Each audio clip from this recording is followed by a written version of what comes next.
phone ring, ring, ring, ring, ring.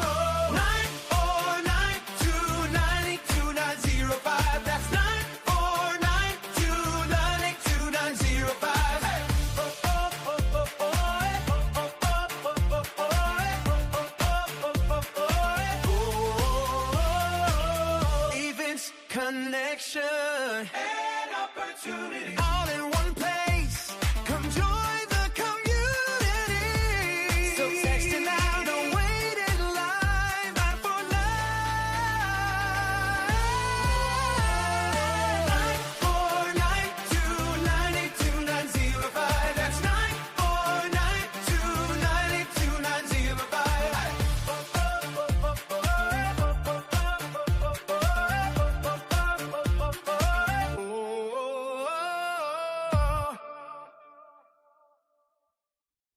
Hey! They discovered it, they read it, and they applied it.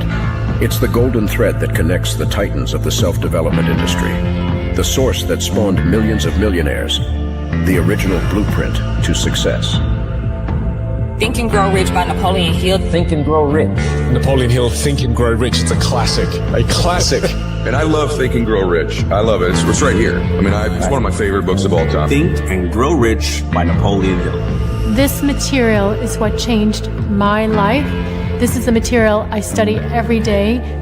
From being an immigrant woman, coming from poverty, and really coming to America and literally achieving the American dream. I can't even tell you how grateful I am for this man, for what he did for me and my family. Whatever the mind can conceive and believe, the mind can achieve. People don't realize is that when we let our ego get in our way, ego is the loss, the fear of loss. So need to be right, the need to be offended, the need to be hurt, fearful. When that trajectory changes, what happens is you continually go the wrong way. So my job as a coach is to say, let's get into the enjoyment of the direct pursuit of my potential. Right? And so when the light went on, it was not about the potential of making money and being an entrepreneur, which is one of my specialties. And I said to him, look, this is an opportunity now to show how great you really are. We can't let the outside voices, right, determine our success. The happiness that we have comes within. Why are you going to give that control to somebody else? Thoughts become things. And I always wonder, why did no one teach us this? Why did we not learn this in school? Why did we not learn this from our families? If you make your study a priority, your life will change.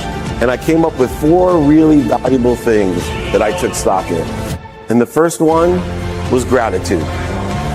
Simple gratitude. Although I grew up with nothing, I was always grateful. Throughout the whole process of consistently, persistently pursuing my potential, I was grateful. It made my past better, my present brighter, and my future even brighter than that. In fact, I tell people all the time, if you want to change your life, change your employee's life, your family life, it's very simple. 2 words, say thank you.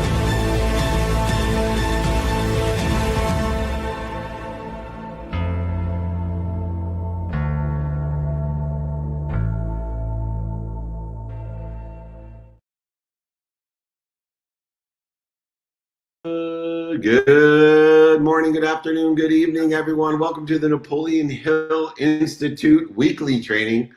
I'm going to be joined by an incredible co-host waiting in the wings. But before I bring the amazing Blaine Bartlett on board, that's BlaineBartlett.com. Today's lesson is about dreamers versus builders. And there's a distinction between the two in the context of Napoleon Hill especially. And we are blessed to give you all the exercises, guides, and my book for free. Just email me, david@dmeltzer.com. David means beloved. D is my first initial. Meltzer means waiter or servant. So let me be your beloved servant, david@dmeltzer.com. Just a quick review where you can see us in person. We will be at SoFi Stadium twice in the next week. So come and join us in LA at SoFi Stadium, meet up holding court, interviews, VIP dinners for charity. We even have a longevity mastermind. Get your stem cell injections. Don't pay $50,000 to go to Costa Rica. Come and join us at SoFi Stadium. Then we'll be in Madison, Wisconsin. Meet up holding court in VIP dinner. Come and join us there. In Atlantis, in Nassau, the Bahamas. Come and join us. Then to Atlanta, Chicago, Las Vegas, Austin, Texas. I don't know why Gigi doesn't have Chicago in there. We'll be at the restaurant show, all with the car wash. Meet up holding court, VIP dinner. That's right. For charity, we support the Unstoppable Foundation as well as the Napoleon Hill Foundation. But come and join us. We had a fabulous Office Hours Season 10. Come and join us again for Season 10. Those are them. If you want to stay informed, want to stay invited, just text us. Hopefully, Gigi was playing the new music, the new jingle before the Napoleon Hill. She says thumbs up. I don't know how to sing, but it was area code 949-298-2905. That's area code 2949. Sorry. Area code 949. The next three numbers, 298, last four numbers, 2905. Be informed and invited, not obligated. Over 200 cities a year. And we are blessed. Let me bring on the incredible Blaine Bartlett, blainebartlett.com, so we can get going on the Dreamers versus Builders training. Welcome, Blaine, to Napoleon Hill Institute training. I am so happy to be here, truly. And I want to just kind of give a shout out to you for some of the work that you're doing, not only with the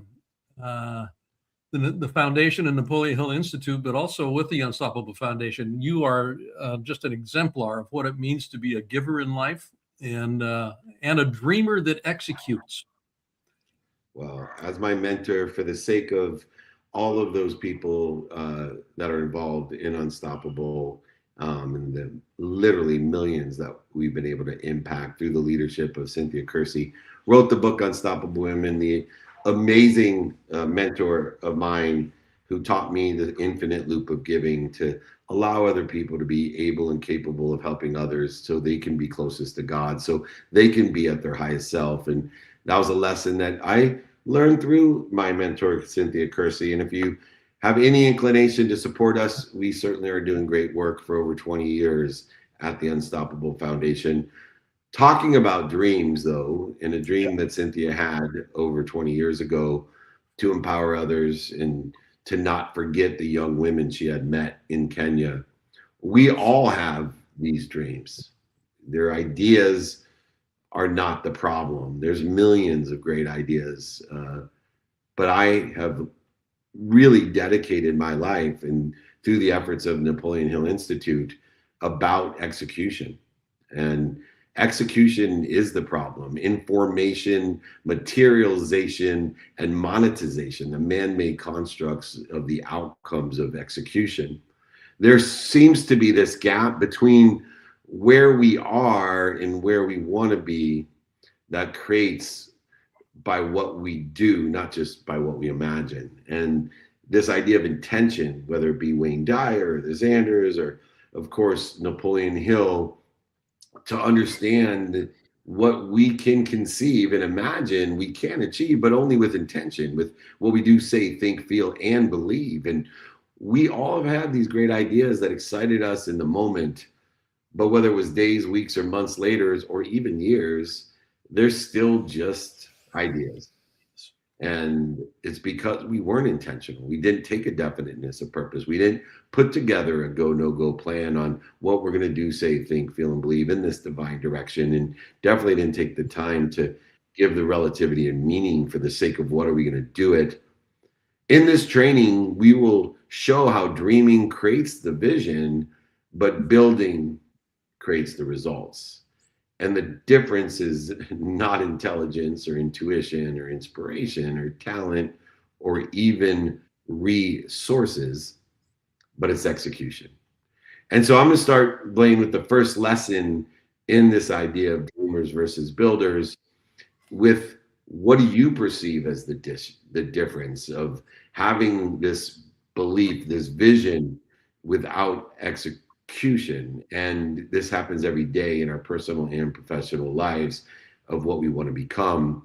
But without execution, they just remain dreams and there are no results. Where do you see the biggest difference between the dreamers and those that are the builders? Two things. Yeah, number one, and this is the number one piece. You've got to do the do. I mean, just period, the end. Yeah. And this is where I think professionals, and I'll use the word in a broad sense, your professionals separate themselves from amateurs. Amateurs are going to be looking at the clock at 6 a.m. in the morning going, well, maybe 30 more minutes. They'll hit the snooze alarm. Professionals are going to go, this is what I said I wanted. This is where I said I'm going. The alarm has gone off. It is time to move. It's time to do the do. And it's that mindset that makes the difference. It's not just the dream itself. The dream is, like you're saying, everybody has dreams. Everybody has ideas. They're manifested when somebody has actually stepped into harness and started doing the pull. It's so true. And, one of the things too is, I think, within the realm of definiteness of purpose, of inspiration, of the common denominator of successful people that have a desire that they must be what they can be are, in my opinion, the people that really do the do are the people that wake up before their alarm because they're so excited to do the do. Yeah. And, to me, those are the empty milers. And there's a whole nother level of execution when you're waking up before or without an alarm to do the do, because you have a desire that you must be what you can be. For the sake of what you're taking care of your sleep and your health and your family and your finance, your faith, and you're studying the time to get better and more efficient and effective and statistically successful, productive in a way that you've never imagined, even beyond the dreams that you have. So there is a next level to do the do, and it's inside of you that desire lies. You mentioned there was a second thing beyond do the do. What was that difference that you see? It's the difference that separates the amateur mindset from the professional mindset. And honestly, I think what that ends up becoming is what Wallace Wattles would call the desire. Neville Goddard talks about desire. Desire isn't, God, that'd be nice if. Desire is, I can't not move because this is so important. That it's that desire that fuels, and it doesn't come out of a sense of lack. It doesn't come out of a sense of I don't have this. It comes out of a sense of I know that this is here. Now it's my job to go get it. It's already manifested. I've got to go get it now, and that's the compulsion. That's the compulsion that comes into play here. I can taste it, feel it, smell it. I want to have it in my possession at this point in time. So it's that desire that makes the difference. And within the difference too is the understanding about having a centralized repository of activities and being able to somehow categorize your activity: planned, unplanned, paid, unpaid, non-negotiable, negotiable is one that I use, categorized as aligned with the divine direction, with devotion, or interfering with that divinity. And understanding that shift that you're talking about from thinking to doing, and doing the do, and prioritizing correctly, there has to be a system. And for me, understanding the dependent variable of time and being very consistent in how I do the do and what I'm doing with my time, because today, especially in this monkey brain world of short-term stimuli, it's quite easy to get distracted. I use the student of the calendar with non-negotiable, negotiable behavior, categorization of divine direction and interference. Is there some mechanism or methodology that you use to make sure that you're doing the do and not just thinking the think? Well, you mentioned student of the calendar. I have been working with my calendar for probably 40 years. I mean, truly.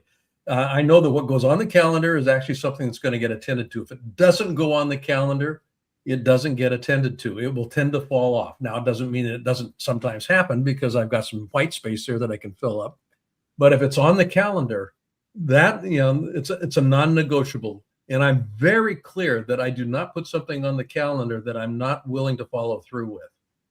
So, yeah, you can call it when circumstances arise. When circumstances arise that you can't follow through, do you have a methodology or a system for reprioritizing, pre-prioritizing, post-prioritizing? What do you do when circumstantially you've dedicated time to something, but lo and behold, something occurs, family or health, that takes priority over that financial plan that you had? It gets rescheduled as soon as possible.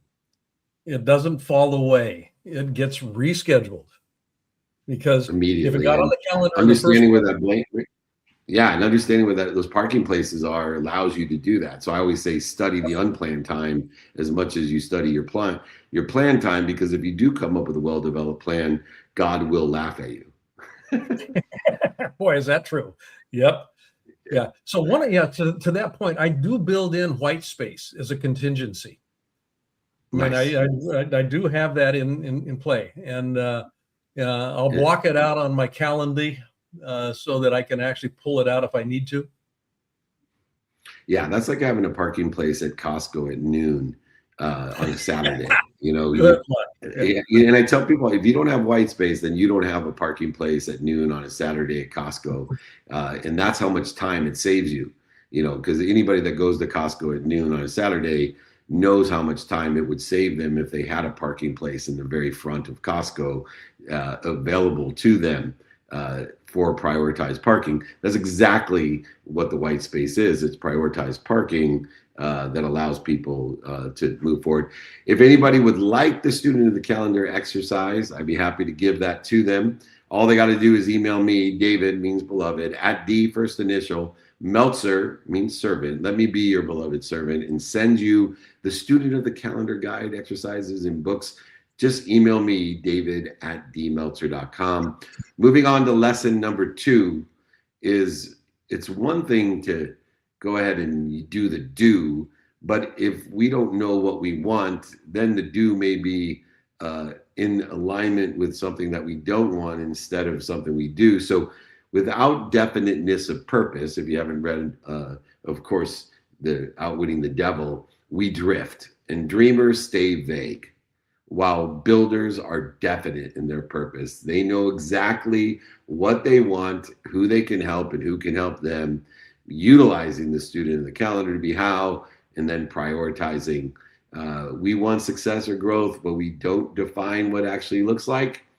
With measurable terms, we're not going to get there. You are the king of helping people not drift. What are some of the things that we can do to create a definiteness of purpose so we can apply our why instead of searching for dreams? It's been my experience that most people are far more clear about what they don't want than what they do want. And so being able to clarify this to the point of this particular lesson, I run a mastermind it's a year-long mastermind. We right now are in the middle of a full month specifically focused on the topic of clarity, being clear about what's in play, being clear about what I want. So a couple of components that come into play with that have to do with inner talking. Partly it has to do with how I voice what it is that I'm after so that I can actually get people to work with me in the process. But more than anything, it is anchored in something that you and I both we'll talk about. It's called the for the sake of what. It's one thing to have a dream, but if it's not rooted in a meaningful for the sake of what does this make possible? What do I get to have, do, or be that I wouldn't get to have, do, or be if this wasn't on my radar? So it's the clarity around that have, do, be. It's that clarity around the for the sake of what matters. Because if I'm not clear about what matters, it's real easy to drift. So easy to drift when we don't have some sort of framework to know our divine direction and align the meaning of the past in that as well. And clarity provides a bigger spectrum and a stronger signal to access the information that's necessary, the monetization, the materialization. And so when we define things, the only caveat, which I used to get into deep conversations with Bob Proctor, our mentor, you're a really close friend. He was very, very insistent about having and defining exactly what we want in specific terms. And I was a little bit in a varying idea that I think too much specificity creates resistance, especially time. When we say I want, $1 million and 36 cents by December 22nd at noon, this actually creates resistance, in my opinion. I would rather say I want to double the amount of money I make as fast as I can, or I would like specifically this or better. I think there's a realm of infinite humility that I may not know what I don't know. And so this specificity and clarity can be in a trajectory where I'm allowing still the open-ended infinite nature of the universe to provide me better than or different than and better than, trusting with faith the protection, promotion, love, and perfection of the infinite, the source, and become a better resource. So any feelings about, I know we share that mentorship with Bob. I know he was a big proponent of specificity. Which school of thought do you prefer? One of exact specificity or more an open-minded trajectory and humility-based acceleration of progress in pursuit of that? My preference is not to constrain the universe. And when I get too specific, now I've given instructions to the universe that it has to fit in this container. And if the universe has got more than will fit in that container, I don't get access to it, which is why I actually work with, for the sake of what's the experience that I'm seeking? Money, as an example here, is just a placeholder for an experience. So I want to experience abundance in my life in all of its manifest forms. That opens up a very interesting conversation with the universe. And there's a lot of room to play with that one.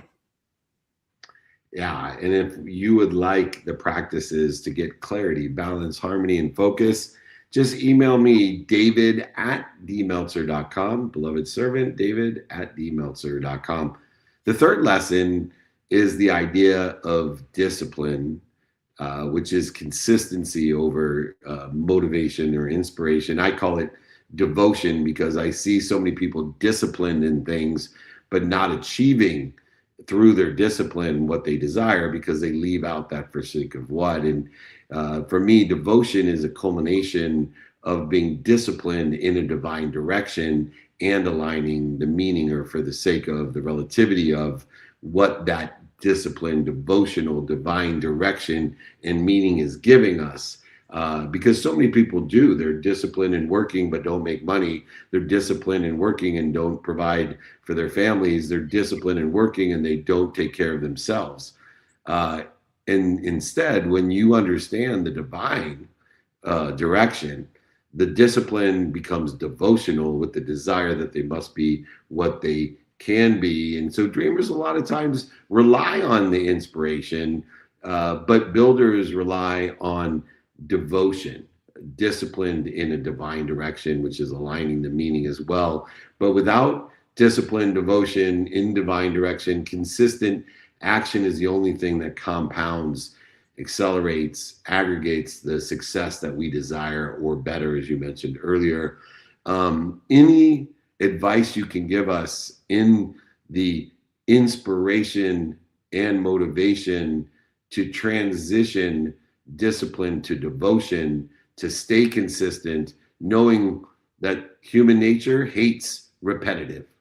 It is counterintuitive that I should have to do something the same every day, but that's what it takes, as Gladwell and many others have taught us, in order to get the exponentiality out of life.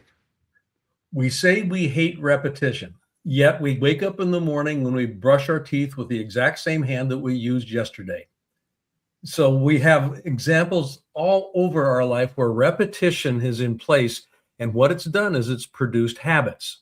And habits are the mechanism by which we actually produce what we have in our life. Our life is a function of and an expression of the habits that we engage in. So I love the word devotion here, Dave. Devotion is the marriage. It's the marriage of desire and faith. That's what devotion ends up becoming. And you think about a devotional act. It's an act that is generated out of desire for an outcome, but it's also faith that that outcome exists. So you put those two together, and now you've got something that you can actually, with joy, have a habitual, repetitive practice with. People that are devotional do not rue the activity. They actually enjoy it. They look forward to it. I'm devoted to my meditation practice. It's just something that is part and parcel of the way that I live my life. And if it's not there, I miss it. Same with brushing my teeth. If I don't do it, I miss it. And one of the things that I teach in order to create the discipline, devotion, consistency over the motivation to get us up, get us started, and get us back started is a habit machine. So an actual methodology of building habits, not just specific habits, but the actual habit of creating habits. And if you would like the habit machine, just email me, david@dmeltzer.com, david@dmeltzer.com. David means beloved, D first initial, Meltzer, servant. Let me be your beloved servant. Lesson number 4, a repetitive lesson nonetheless. We'll just brush our teeth once again with the same hand. But accountability is a part and parcel to everything. And we need to take ownership of how we and what we do to be responsible, to attract it to ourselves, and most importantly, to participate in a perception regardless of the circumstances. I call it living above the line. Too many people today live below the line in blame, shame, and justification, all which interfere with their potential. And so there's certain inventories and certain audits that need to take place. And to do so, we have to do something difficult, and it's actually give ourselves feedback, honest feedback. And like I always say, nobody likes feedback in the present, but we certainly don't like to give ourselves honest feedback. Why be self-torturing? But more importantly, we need to track those and be consistent and own them. For you, accountability has a huge role in everything that you do. How best do you help people with their accountability and justify that they use to justify their inactions? I use a simple model that I was introduced to about 40 years ago called reasons or results. At any point in time in life, we will have one of two things, either the result that we said we wanted or the reason, story, or justification for why we didn't have it. Most people will plant a flag on the reasons, results, stories side of that ledger, and they will argue to the death about the correctness, the rightness, the validity of their story, reason, or result. The problem with that is the story, reason, or result has all the power at that point in time. It has all the power. And if I'm willing to own the result, whatever the result might be, the story, reason, or result becomes irrelevant. It's just kind of like, this is the result. Now what do? I either celebrate it or I go, okay, what's next? How do I work with this? The minute I get captured by story, reason, or result, I've abdicated responsibility and I become a victim of life. And that's where drift sets in. So smart. If you want to take control of your life, it's accountability that gives us control. Gratitude will give you perspective. Forgiveness definitely will give you ease, but it's accountability that takes control because we're focused only on what we learned from or made from those mistakes. If you would like the accountability exercise, email me, david@dmeltzer.com. And we are blessed to have at the end of this training a Q&A session with the amazing Blaine Bartlett, my mentor, teacher, my coach, blainebartlett.com. Join his mastermind, join his one-on-one sessions, blainebartlett.com. The fifth lesson before we get to your Q&A is the actual differentiator between dreamers and builders, and its execution. And part of executing is being okay with taking imperfect action. One of my favorite examples of this, a dear friend of ours up there in Seattle invented Pictionary, and he wanted my help in writing a book. And he just kept rewriting a book. He probably wrote 6 books because he wanted a perfect book, and he would not take imperfect action in publishing his first rendition of a book about his story of creating Pictionary. But perfection only does one thing. It delays progress. It interferes with the progress. And builders understand that action creates feedback, and nobody likes feedback in the present, but feedback is what creates growth. The things that we don't like, the things that cause us to have pain are what create growth. And if we wait until everything is perfect before we launch, post, or start, we will be missing options, opportunities, and touches of favor along the way. It is progress, not perfection, that we seek. Where do you see people falling into the perfection trap, Blaine? Perfection comes into play when I identify myself with my results. I am my results. And when that dynamic is playing, and this is where you'll see imposter syndrome, you'll see all of these other things start to show up. When I was a very little baby, I kept falling as I was learning to walk. And I never walked perfectly until I was about 5 or 4, somewhere in that neighborhood.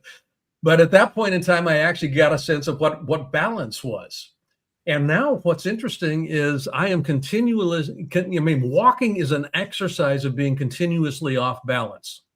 That's what it is. It's an exercise in being continuously off balance as I move myself through life. That's excellence in execution. Perfection is I stand still, but I'm upright and I'm balanced. That causes no movement. I'm dead in the water at that point in time. And that's essentially what a default towards perfection creates, is stillness, in the sense of there's no movement, there's no productivity, there's no action. Because I'm breathing and I'm circulating air. That's about it. It is definitely an interfering philosophy and attachment, emotional attachment to an outcome. If you'd like the progress, not perfection exercise, just email me, david@dmeltzer.com. And the final lesson before we get to the Q&A with Blaine Bartlett, blainebartlett.com, is exactly what you were talking about, which is identity. The ego is now protecting a perception of who we think other people think we are, or what we hope other people think we are, instead of the great I and I, the great I am. And the more that we can understand that builders live in a realm of I am, what am I doing to interfere with it? Not this is what I think other people think of me, or this is what I want people to think of me. Lasting change doesn't come from what we do occasionally. It comes from being consistent, as we said. And if we want the results in our daily actions are not reflective of an identity of someone who builds those type of results, we are not going to get to where we want to be or better. And so as we adopt the identity of a builder, it is shown by the progress, the habits that we talked about. And we need to use a AAA philosophy of getting alignment with the divine, taking action aligned with the divine, and preparing adjustment with the divine. As we reinforce consistency and the AAA philosophy, Blaine, to become a builder, what identity should we take on? I am a work in progress. I think it's something as simple as that. That is such a deep and profound, simple statement. But remember, everybody, the simple things to do are simple not to do. I am on the potter's wheel. I am a work in progress. I am pursuing my potential and learning to enjoy the consistent, everyday, persistent, without quit pursuit of that potential, of that identity of becoming a builder, and stop just dreaming. Never stop dreaming, but stop just dreaming. Be a doer, because doers do. Because at some point, we have to decide whether we're going to keep dreaming or start building. Our future is determined by the actions we take consistently. The people who create the most impact aren't the ones with the best ideas. They're the ones who act on them repeatedly over time without quit and enjoy their activities. We definitely don't need more ideas, especially with AI. There's more ideas about ideas than the ideas could even infinitely imagine. We need more execution. We need people to monetize, materialize, inform us, Builders separate themselves through consistent action, not perfect plans. And if you would like the exercise and guide on becoming a builder, understanding the dreamers versus builders contrast, please email me your beloved servant. David means beloved. At D is my first initial. Meltzer means servant. David at dmeltzer.com. This has been a blessing to be part of this Napoleon Hill Institute Wednesday training with my partner, the amazing coach, mentor, and teacher. Join him on his mastermind, on his coaching, Blaine Bartlett, blainebartlett.com. I'm going to leave you in good hands on Wednesday with a little Q&A with the amazing Blaine Bartlett. Remember, most importantly, everyone, be more interested than interesting. Be kind to your future self and do good deeds. Hit it, Blaine. It's all yours. Thank you, my friend. Go knock them alive.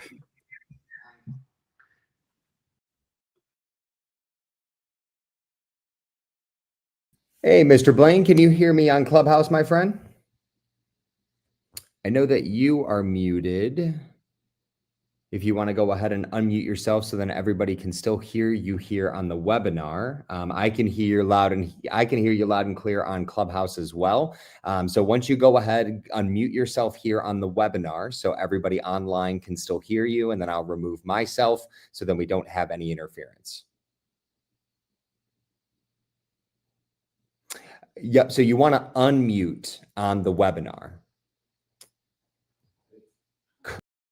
See if I care. There we go. There we go. We're cooking with gas, ladies and gentlemen.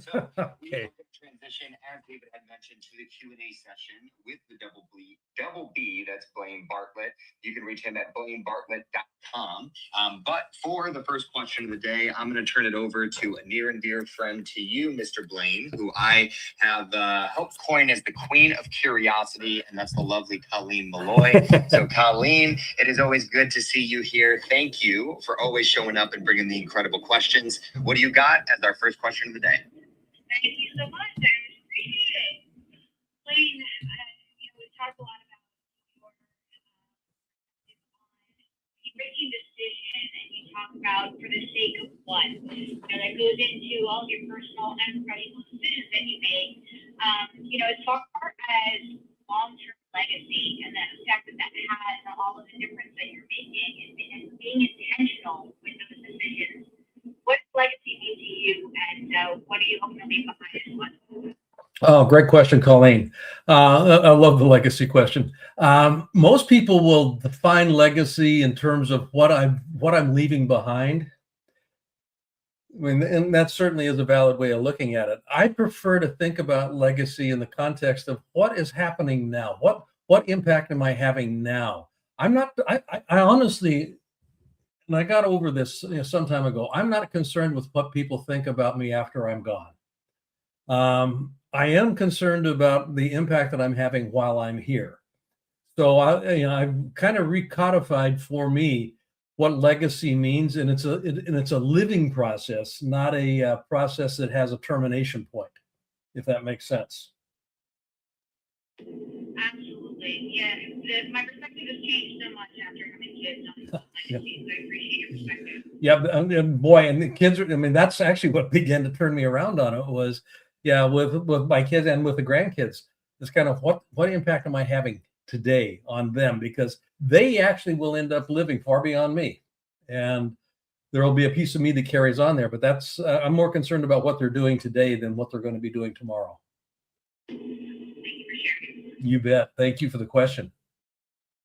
Thank you so much for Colleen for getting us started on the right foot. Now I'm going to pass it over to Allie, who's been patiently waiting here on stage with our next question. And for all of our friends joining us, whether you are online or whether you're here in the Breakfast of Champions, which is the greatest room and community on Clubhouse, if you are online, please go ahead and put your questions for Blaine into the chat, as we're going to be showing some love to the chat and bringing those questions up on stage. Now, if you are in Clubhouse, please use the hand icon in the lower right-hand corner of your screen to request to join the stage, and then we will bring you up.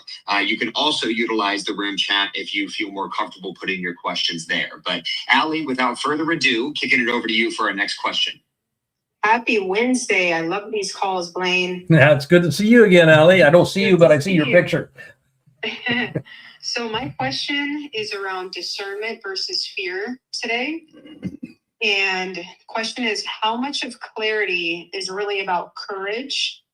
In your life, was there a point where you had clarity, but had to build the courage to actually honor it? That's an interesting question. Fear is always going to be future oriented. And I say that in the context of I'm either going to be concerned about an outcome or worried about what I'm going to be missing. So both of them have to do with future states. And it's a biological response. There's a component here that, when fear kicks in that says I'm at risk. There's something that is on the line. So where clarity comes in, and this is where discernment begins to come into play as well, is I want to validate and I want to vet my thinking around that. So I'll oftentimes just kind of play a what if game. And it's an if then. If this happens, then what happens? Can I handle that? If that happens, then what happens? Well, can I handle that? So I'll just run that if then, 6, 7, 8 times. And ultimately what happens is I get to points of nonsensical outcomes. That will never happen in a million years. So just by getting it outside of me, because oftentimes that fear, I'm not clear about what's really in play. So by being able to vocalize it externally, I can begin to disabuse its, and disabuse myself of its hold. It actually has much less of a grip on me. And the idea of discernment here, I'm discerning what's in play. What do I feel is really at risk here? And oftentimes it's not a big deal at all.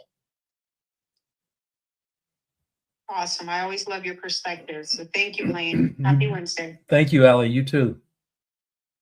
All right, Mr. Blaine, thank you for bringing the heat as always and dropping these incredible gems of knowledge. I'm going to go ahead and pass it over to Marco Antonio for our next question, and then we have Robin on deck.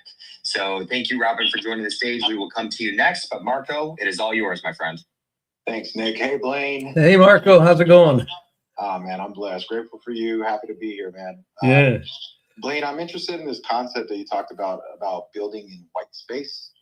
Now I study the white space in my calendar, and usually I'm trying to fill it up so there's as little white space as possible, even if I fill it up with like leisure time. Dave talked about this as like a reserve parking spot, but can you share more on how you intentionally use white space in your calendar? Yeah. One of the interesting things about white space, if you think about print advertising, Marco, you'll see, advertisements there, the ones that are using white space particularly well. There's contrast that gets created, with white space. And that contrast will draw your eye to what is intended to be marketed at that point in time. I mean, if it's an advertisement. So one way that white space works is it creates a sense of focus for what is truly of a priority for me. So that's one way that I actually use white space on the calendar. The other one is, as David was talking about, is I've got space reserved for unexpected contingencies. I mean, stuff that happens. It's kind of like, okay, I knew, life is unpredictable, and in its unpredictability, how do I mitigate not being knocked completely off balance? Well, one way that I do that is I have this little buffer on the calendar, and if need be, I can actually move something into that place. What you talk about creating what you're calling white space for leisure time, you're not really creating white space there. You've actually booked it. It's actually booked.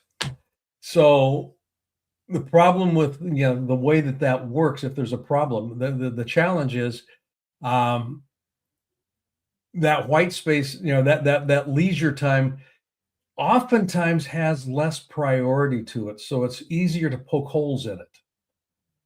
Because it doesn't often, for particularly solopreneurs and entrepreneurs, it doesn't have the same prioritizational gravitas as something that has to do with the business. I mean, that's generalized, very generalized, and it's not applicable to everybody at all times. But I want to be cautious about what I'm putting on the calendar. White space is white space. There is absolutely nothing booked in that place until it needs to be filled with something that can accommodate it. I hope that makes sense. Yes, it does. I mean, I've noticed Dave block off time that says "do not book during this time," Mm-hmm. And it could likely be his white space. So, thank you for pointing that out, and something I need to incorporate as well. Yeah, for your peace of mind and sanity, it's a real useful tool. You take the blame. Thank you so much, Marco. And real quick, Blaine, before we take Robin's questions, we do have a question coming in from the chat that is asking, how can they get in touch with you and join what is your mastermind group? Great question. BlaineBartlett.com is the website. And there you go. Thank you, Gigi. bbartlett@avatar-resources is my email. So just go ahead and send me an email and let me know what it is that you're interested in, and we'll book a conversation. And we'll see what needs to happen from that conversation. Perfect. And Aid, I see you in the chat here on Clubhouse, the Breakfast with Champions. So please go ahead and reach out to the Double B himself, and he'd be more than happy to help you. And for our next question, as we're looking at about the final 15 minutes here of Q&A with the Double B, that's Blaine Bartlett. You can reach him at blainebartlett.com. It's my pleasure to turn it over to Robin. Robin, it is always such a pleasure. I love the beautiful smiling photo that you have, especially here on Clubhouse. It always makes me smile as well. Why don't you unmute yourself and keep us rolling with the next question? So much, Nick. I appreciate it. Hi, Blaine. Thank you for your time today. Oh, absolutely, Robin. It's always my pleasure. All right. So my question goes around something that I'm building. I'm building something centered around behavior change in the kitchen. And I keep running into this gap where people know what to do, but they don't necessarily follow through. So from a systems perspective, how do you define that difference between a system that informs the consumer versus one that actually transforms behavior? That's an interesting question. Informs the behavior, but okay. So in a kitchen specifically, huh? Give me a little bit more to work with here. Yeah, specifically, give me an example of what you're talking about. Yes. So what I'm trying to help people at home with is learning how to cook and making a meal based on how they feel, what they have, and how much time they have. Uh-huh. And so it's giving them confidence, it's eliminating decision fatigue, and giving them that sustainable approach that they can execute their own meal, cooking with what they actually have in their pantry.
Yourself, so all of our beautiful friends. There we go. There we go. I didn't know I was muted. Thank you. I don't know how. Anyway, yeah. So I would start with that question.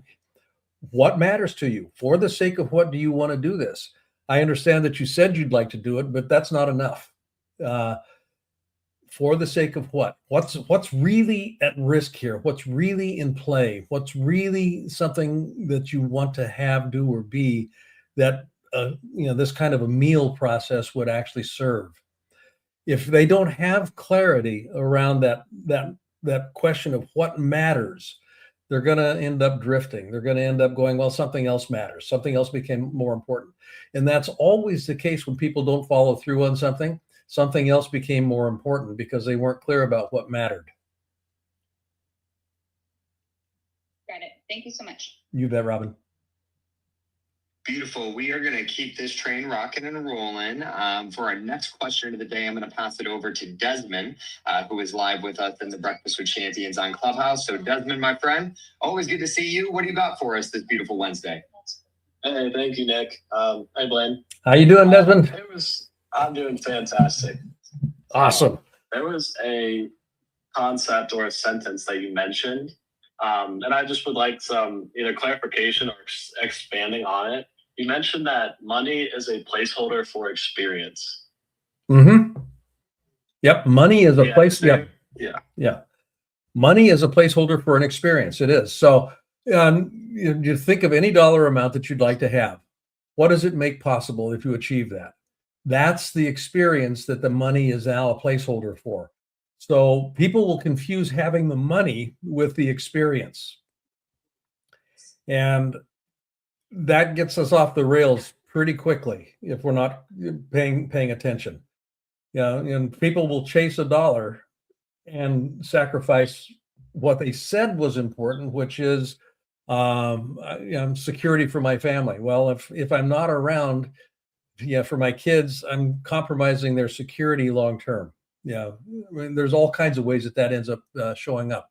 I want to be clear about why do I want that particular number? What's that making possible for me, for us, that sort of thing. So everything in life actually ends up becoming a symbolic representation for an ultimate experience that I want to have.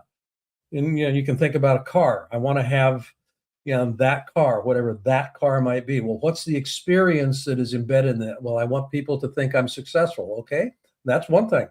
Does that actually provide that? So then you can actually begin getting some really interesting questions here about what does success in life look like? And if success is predicated on symbols, you're going to have a real rough road in front of you, long term. Yeah. And then a little bit of a two-parter. Do you think that that's a healthy mindset to have? If you're saying that a car represents your success, because I know David usually talks about how comparison is the thief of joy. So if you're comparing yourself to somebody else who has a lesser car, and you're saying that since my car represents success, is there just some clarification on that? Yeah, that comparison is a great place to start. It's a horrible place to live. So, I mean, you can use comparisons in that. We'll use the car analogy here as an example here. That'll get you up and moving. Yeah, it's kind of like, okay, I want to get that. Okay, then you go to the question, for the sake of what? What does that make possible for me? Why does that matter? But at least you're in movement. You're in motion.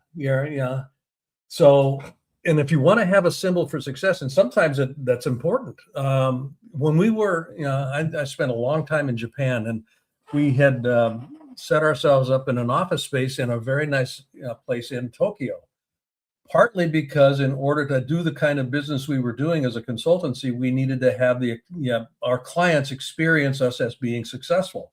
Location mattered. So location became a symbol of our reputational success. We obviously were successful because we were located in this in this building in this part of town. So there's a place for it. There's no question about that. But I want to be real clear about what's actually going on with it. It's just a symbol. Okay, I appreciate that. My pleasure. Thank you for the question. That's a good one. Yeah. Thank you for teaching. Beautiful. Thank you so much, Desmond. And for our next question of the day, I'm going to actually pull a question from the chat, Blaine. So I'm going to put it up here on the webinar for you. And this is coming from Jennifer. She says that I have a lot of dreams and ideas related to supporting my focused life project. What is your advice on how to weed out the dreams or ideas or inspirations that are not worthwhile for pursuing? This is where a focus around desire comes into play. Yeah, and I think Napoleon Hill, in his book Outwitting the Devil, hit this pretty well. There are so many externalities in life that say, pay attention to me, over here, hey, squirrel. I mean, all that stuff. A focus, an unrelenting focus on what I say matters is one way that I begin to actually weed that out. I mean, Steve Jobs at one point in time, said it's more important what we say no to than what it is that we say yes to. And he literally ran Apple when he came back to Apple. He ran Apple in large part off of that premise. It's more important what we say no to than what we say yes to. So there's just a way that you practice that. And so my advice is, forget the FOMO. Yeah. If these dreams and ideas and inspirations are truly worth pursuing, they will still have a life. When whatever it is that you're doing, your life project is actually, coming into fruition. One way to think about it also is, does the fact that this is popping up, whatever this dream idea or inspiration is it legitimately part of my life project? Is there a way that can be worked into my life project? Because, I'm making an assumption here that in terms of this life project, you've got some idea of what that would look like, feel like, taste like, smell like. That's where you're starting from. The universe is now in a position to provide some additional resources. So I wouldn't dismiss out of hand these new dreams, ideas, or inspirations, but I would be very careful about how I vet them. And that vetting process has to do with, how does it contribute to, as opposed to how does it take me away from? And if it doesn't contribute to in a meaningful way, then you set it aside, put it in a parking lot, come back to it later. I love it. Well, thank you so much, Blaine. And thank you, Jennifer, for the question as well. And as we close out with the final question of the afternoon, and again, Blaine, want to thank you for not only taking the time to be a part of these Napoleon Hill Institute trainings, but for going the empty mile, not just the extra mile, especially with these Q&A sessions. And as a reminder to everybody in the audience, whether you're online or here on the Breakfast with Champions, you can reach out to Blaine directly. Of course, he's on all platforms, but more specifically, you can reach him at blainebartlett.com. Once again, that is just blainebartlett.com. And you can also email him directly at bbartlett@avatar-resources.com to make sure that you guys get in touch directly. But for the final question of the day, we got to show some love to one of our favorite people, Mr. Blaine, and that is our incredible producer. That is the lovely Gigi. So Gigi, why don't you unmute yourself and close us out with the final question of the day? Hello, and again, thank you, Blaine. My question is, when someone is building and dreaming, and an example is Michael Jackson, he didn't start his solo career after 11 years of putting his first solo album, and he didn't perform the famous Billie Jean after 12 years. How did someone build that kind of patience, even if he had all the talent and all the gifts from God, and he still waited that long? He waited that long. Well, I can't speak for Michael specifically. I didn't know him. But my experience with this is, Gigi, I know you well enough to be able to kind of know that you'll appreciate this analogy. I live on an island, and I mean literally, I live on an island, and there's nature everywhere. And when seeds drop, whatever the seed is, whether it's an apple tree, and we've got apples, and we've got pears, and we've got carrots, and all kinds of stuff around here. There's a germination cycle that comes into play here. And it takes as long as it takes for that seed to actually germinate and break ground. One thing that I would assume to be true about Michael Jackson in this case was, he had surrounded himself with, he had success early on, part of the Jackson 5. So he was not unfamiliar with some of the dynamics of show business and how long it took to have some things come in to play, from an idea to being able to actually stage that idea. there was a lot of experience that was present and available to him from a conversational perspective. He had mentors and folks that he could talk to. But the point being here, I think he realized that, and this is an assumption on my part, but he realized that something that is as beautiful as this dream that he had will take some time to germinate. It's not going to just go from ideation to reality with a snap of a finger. There's resources that need to be aggregated, coordinated, and positioned in order for this to happen. So I think one of the things that a professional does is they curate appropriate patients. They curate appropriate patients. And I say appropriate from the sense of sometimes I want to, I'm going to want to push a little hard. Well, sometimes I'm going to want to go, okay, wait a minute. It's time to, kind of do something here. And you begin to trust yourself in the process. I've been in business long enough to know that, the sales cycle, I would sell $1 million contracts to clients around the world. And there's a life cycle to a sales process where the numbers are in 7 and 8 digits. And there's a whole lot of people that need to be coordinated with in order to make that happen. So you want to give yourself the grace to be patient, and also the what's the word I use here? The willingness to be sharp when you need to be sharp in terms of prodding things in making things happen. So there's kind of a push me, pull me sort of a dynamic that comes into play with that. Now that's an abstract answer to your question, but it's the best I can do at this point. It helps a lot. Thank you. You're welcome. Awesome. Well, thank you so much, Gigi, and thank you so much, Blaine, for another incredible training here today.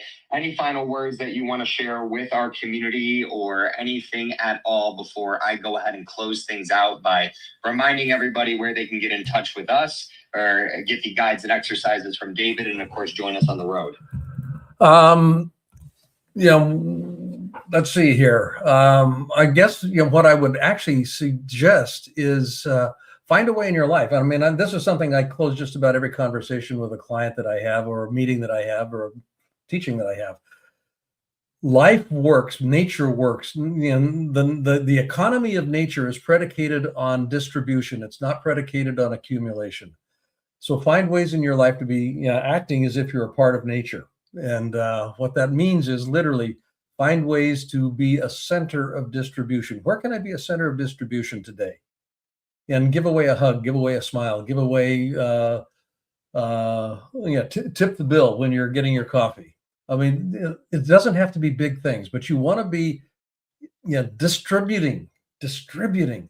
You cannot outgive the universe. The universe is infinitely abundant. So if you begin to act as if that was true, you will begin to see that life works in some very unexpected and pleasant ways. So that's what I would actually encourage you to do.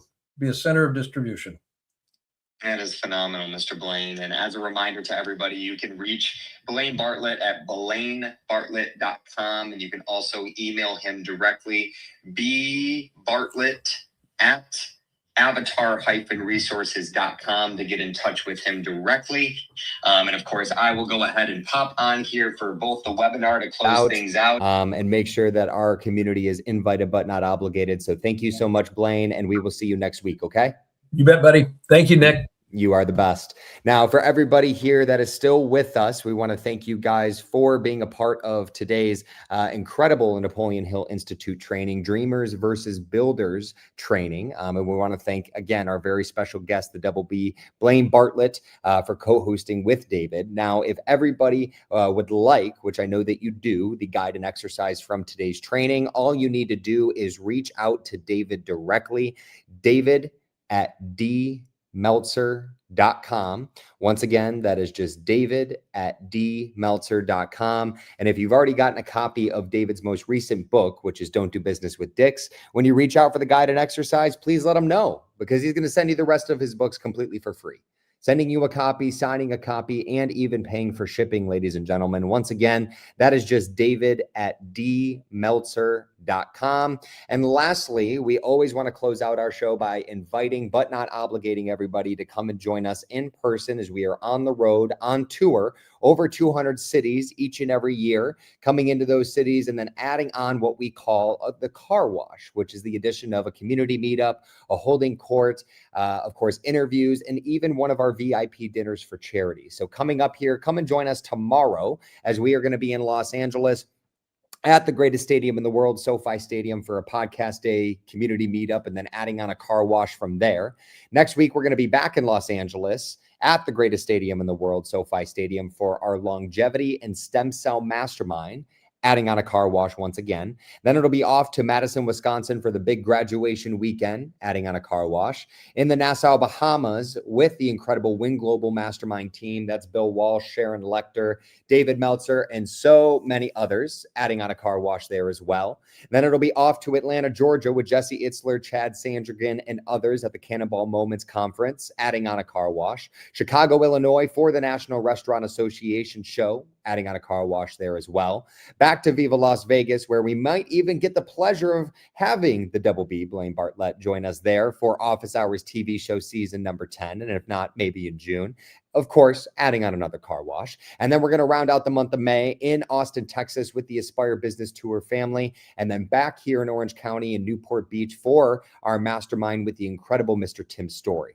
Now, ladies and gentlemen, I know that is way too much to keep up with, and that is intentional. That's why we have our text community. David and I need it more than anybody because it reminds us on where we're going and where we're supposed to be. So if you guys want these reminders and over 200 invitations, but not obligations a year, all you need to do is text us directly at area code 949, next 3 digits 298, last 4 digits 2905 to get these reminders and invitations, but not obligations. Once again, that is just area code 949, next 3 digits 298, last 4 digits 2905 for all of our reminders and invitations every single year. Of course, we're going to be back here live in the Breakfast with Champions, specifically this upcoming Friday, 6 a.m. Pacific, 9 a.m. Eastern time for David's Free Friday trainings. But in the meantime, everybody, have an incredible rest of your Wednesday afternoon.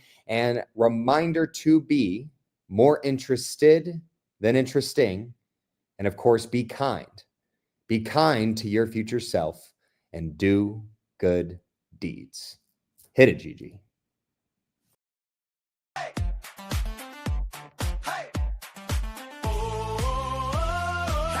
Wanna know where David's gonna be? Get invites, updates, and community. When he's in your city, you won't miss a thing.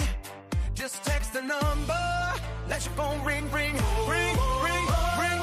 949-298-2905. That's 949-298-2905. Events, connection, and opportunity. All in one place. Come join the community. So text it now, don't wait in line. Back for life. 949-298-2905. That's 949-298-2905. They discovered it, they read it, and they applied it. It's the golden thread that connects the titans of the self-development industry, the source that spawned millions of millionaires, the original blueprint to success. Think and Grow Rich by Napoleon Hill. Think and Grow Rich. Napoleon Hill, Think and Grow Rich. It's a classic. A classic. And I love Think and Grow Rich. I love it. It's right here. I mean, it's one of my favorite books of all time. Think and Grow Rich by Napoleon Hill. This material is what changed my life. This is the material I study every day. From being an immigrant woman, coming from poverty, and really coming to America and literally achieving the American dream. I can't even tell you how grateful I am for this man, for what he did for me and my family. Whatever the mind can conceive and believe, the mind can achieve.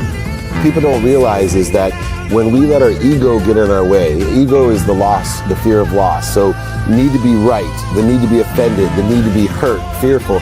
When that trajectory changes, what happens is you continually go the wrong way. So my job as a coach is to say, let's get into the enjoyment of the direct pursuit of my potential.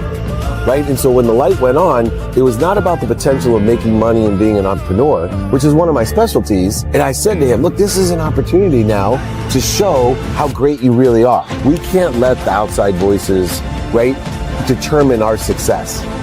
The happiness that we have comes within. Why are you going to give that control to somebody else? Thoughts become things. And I always wonder, why did no one teach us this? Why did we not learn this in school? Why did we not learn this from our families? If you make your study a priority, your life will change. And I came up with 4 really valuable things that I took stock in. And the first one was gratitude. Simple gratitude. Although I grew up with nothing, I was always grateful. Throughout the whole process of consistently, persistently pursuing my potential, I was grateful. It made my past better, my present brighter, and my future even brighter than that. In fact, I tell people all the time, if you want to change your life, change your employee's life, your family life, it's very simple. 2 words, say thank you.